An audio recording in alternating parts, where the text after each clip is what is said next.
అదే RTV app వార్తల్ని క్షణాల్లో చదివే అవకాశం ఉంటుంది. ఒక న్యూస్ పేపర్, ఒక టెలివిజన్ ఛానల్ మీ చేతుల్లో ఎప్పుడూ ఉంటాయి. జిహెచ్ఎంసీలో అత్యంత ప్రతిష్టాత్మకమైన సర్కిల్ షేర్లింగంపల్లి సర్కిల్. ఈ సర్కిల్లో పై స్థాయి అధికారికి కింది స్థాయి అధికారులకి చిన్న సమన్వయ లోపం రావడం వల్ల ఆయన ఏదో అన్నాడని చెప్పేసి టీపీఎస్ అట్లాగే ఏసీపీ గారు దాదాపు 15-20 రోజుల నుంచి లీవ్లో ఉన్నారు. కానీ చాలా మంది ప్రజలు ఈరోజు పర్మిషన్ కోసం పోయినా ఇతరత్ర సమస్యలు పోతే టీపీఎస్ మొత్తం ఖాళీగా ఉంది. షేర్లింగంపల్లి సర్కిల్ ఈరోజు ఓసిపోయింది. ఇంత పెద్ద సర్కిల్లో, ఇంత ప్రతిష్టాత్మకమైన సర్కిల్లో ఇద్దరు పై స్థాయి అధికారులు లోపం వల్ల ఈరోజు మొత్తం లీవ్ పెట్టిపోతుంటే సామాన్య ప్రజలు చాలా ఇబ్బందులు ఎదుర్కొంటారు. ఇప్పటికైనా సరే గ్రేటర్ కమిషనర్ అమరాపాలి గారు జోక్యం చేసుకొని ఈ సర్కిల్కి ఏసీపీని అట్లాగే టీపీఎస్ని సరిపడా సిబ్బందిని ఏర్పాటు చేసి మళ్ళీ సర్కిల్లో కార్యక్రమాలు యథాఫలంగా జరిగేటట్టు చూడాలని చెప్పేసి కోరుతున్నాం. జిహెచ్ఎంసీలో అత్యంత ప్రతిష్టాత్మకమైన సర్కిల్ షేర్లింగంపల్లి సర్కిల్.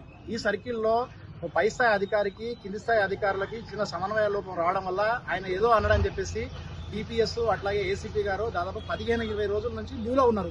కానీ చాలా మంది ప్రజలు ఈరోజు పర్మిషన్ కోసం పోయినా ఇతరత్ర సమస్యలు పోతే టీపీఎస్ మొత్తం ఖాళీగా ఉంది. షేర్లింగంపల్లి సర్కిల్ ఈరోజు ఓసిపోయింది. ఇంత పెద్ద సర్కిల్లో, ఇంత ప్రతిష్టాత్మకమైన సర్కిల్లో ఇద్దరు పై స్థాయి అధికారులు లోపం వల్ల ఈరోజు మొత్తం లీవ్ పెట్టిపోతుంటే సామాన్య ప్రజలు చాలా ఇబ్బందులు ఎదుర్కొంటారు. ఇప్పటికైనా సరే గ్రేటర్ కమిషనర్ అమరాపాలి గారు జోక్యం చేసుకొని ఈ సర్కిల్కి ఏసీపీని అట్లాగే టీపీఎస్ని సరిపడా సిబ్బందిని ఏర్పాటు చేసి మళ్ళీ సర్కిల్లో కార్యక్రమాలు యథాఫలంగా జరిగేటట్టు చూడాలని చెప్పేసి కోరుతున్నాం.